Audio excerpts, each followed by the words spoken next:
Hi all, this is another Briefwork tutorial that I'm making using Screencast-O-Matic. Screencast-O-Matic is letting me record my screen and my voice at the same time, which is really great for providing feedback to students. You can also have yourself recorded while you're doing it in case you need to show the students something. Most of you guys have Google Classrooms that I've seen. I just want to go over a couple of the features. Obviously, to make a Google Classroom, you just need to go into your little apps button and it's Classroom. As you create a classroom, it'll pop up like this. You can name your classroom. It has a class code. This is just a quick code you can give your students and they can join your class. Your main screen is going to be your stream, where you can respond to people's posts, which is great feedback opportunity. For classwork, creating assignments and questions, you can do a lot of the quizzes right on here. It's all integrated with that Google Suite, which we're all very comfortable at with STEM prep, or at least growing in our comfort. So that's very awesome. You can also link like when due dates are. An important feature for people who's invited. It's great to collaborate with co-teachers. Put them on here, put your IAs on here, even administration. Parents, they're great to get involved on here because then they can see what's happening in your classroom, especially if you don't have the time to make your own classroom page.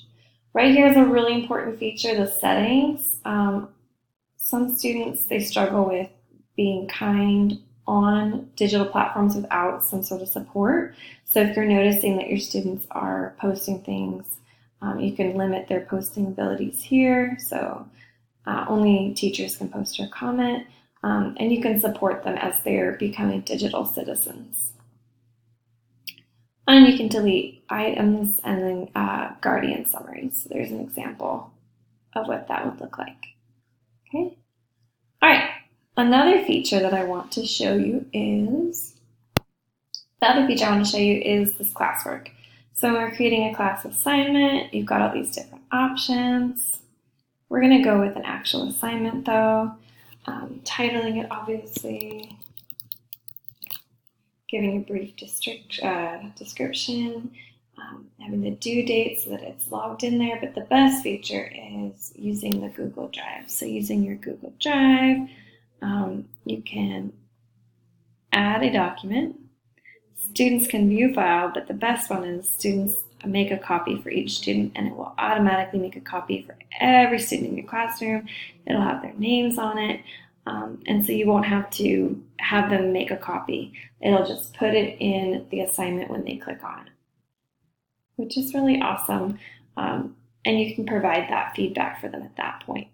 So here's an example of what it would look like after you have assigned it to your individual students and it creates that copy. It's going to give you this ability to give them a grade, leave them private comments, and you can add any of that feedback right here on the document.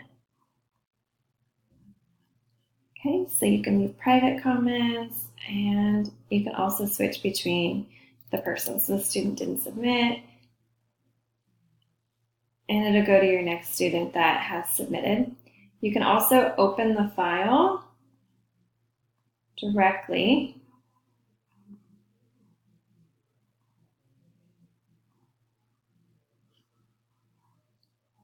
When you open the file directly, that actually gives you a little bit more options for providing that feedback. So one of my favorite things to do is leave like a comment, like, hey, this section needs to be completed, or something like that, where they have that actual comment and then they could comment back to you as well.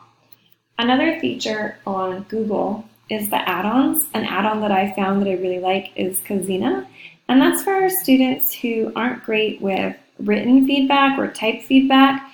And so this actually provides you the opportunity to leave them a voice recording that goes attached to whatever section.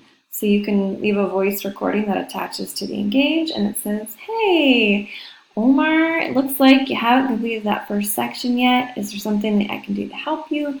Or maybe direct them towards a resource that they could use. Another feature with Google Docs is the feature of how you can provide that editing. So you could edit directly, or another feature is to do suggesting. And suggesting just makes it so that they have to do some of that cognitive lift on their own. So I could suggest a sentence starter. The amount of times it will take is, and that way they have to actually take the suggestion to use it and put it into their work.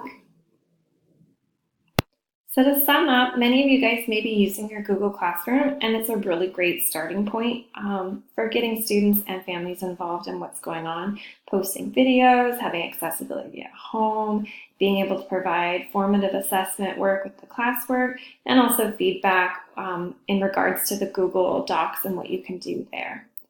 If you have any questions, let me know, and let's see if we can make an assignment for our students and begin to start that providing of feedback.